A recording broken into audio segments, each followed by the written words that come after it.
Alors bonjour, une petite vidéo un peu spontanée pour vous partager un sujet qui m'inspire aujourd'hui, que j'avais envie d'échanger avec vous sur ce sujet, qui est la présence. Alors pourquoi la présence? On entend souvent parler de ça, la présence, qu'est-ce que c'est finalement? Et puis finalement, qu'est-ce que ça nous apporte dans notre quotidien et dans notre bien-être au quotidien que de vivre en présence. Alors en présence, qu'est-ce que j'entends par là? Moi en tout cas, ma définition de la présence, c'est déjà être en présence de soi, donc de ce qui est présent pour nous à chaque instant, à chaque moment de la journée. Qu'est-ce que je ressens? D'être à l'écoute de mes émotions. Qu'est-ce que je ressens dans mon corps? Mon corps me dit-il quelque chose? Mes émotions me disent-elles quelque chose aujourd'hui? Si une sensation est désagréable dans mon corps, pourquoi elle est désagréable? Qu'est-ce qui vient faire miroir ou agir sur moi pour que ce soit désagréable? Donc être en présence déjà de soi, de son corps, de ce qui se passe dans son corps, mais aussi être en présence de ce qui se passe au niveau de sa tête, au niveau de son mental, de ses pensées. Qu'est-ce qui se passe dans ma tête quand je suis en train de faire telle ou telle chose dans la journée? Est-ce que j'ai des pensées sans cesse récurrentes qui viennent un petit peu, moi ce que j'appelle la petite voix saboteuse qui vient un petit peu nous donner des pensées négatives, ou en tout cas qui ne sont pas porteuses pour nous, pour notre bien-être et notre épanouissement?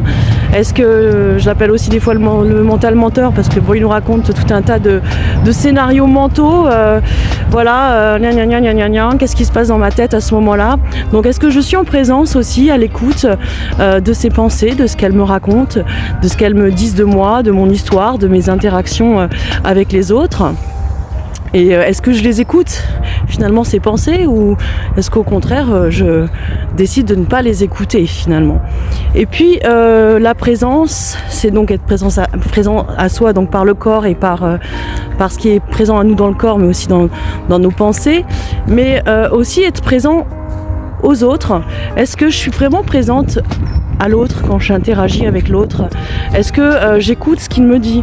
Est-ce que je suis en écoute active et vraiment j'écoute ce qu'il me dit, ou est-ce que je suis dans mes pensées, justement dans ma tête? Est-ce que je suis en train de préparer ma réponse? Est-ce que je suis en train de trouver l'argument qui va faire que je vais lui dire que j'ai raison et qu'il a tort? Donc est-ce que je suis dans cette présence-là à l'autre, ou au contraire est-ce que je suis dans une présence où je vais vraiment écouter ce qu'il me dit, comprendre ce qu'il me dit et être vraiment dans une communication authentique, positive, qui va vraiment me permettre d'être donc dans ce que j'appelle non pas parler avec l'autre, mais communiquer avec l'autre.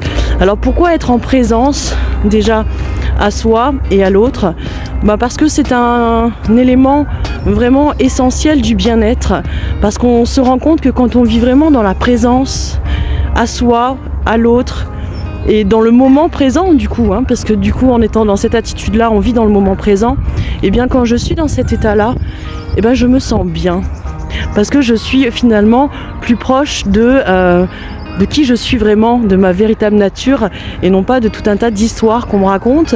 Et en dehors de ce que je ressens dans mon corps, je suis vraiment présente à moi-même et présente à l'autre, et je me sens mieux, je me sens épanouie, j'ai une meilleure énergie et je vibre mieux.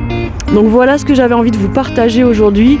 Donc j'ai envie de vous dire, soyons présents déjà à soi-même, et en étant mieux présent à soi, on pourra être mieux présent aux autres. Passez une belle journée en présence. À bientôt!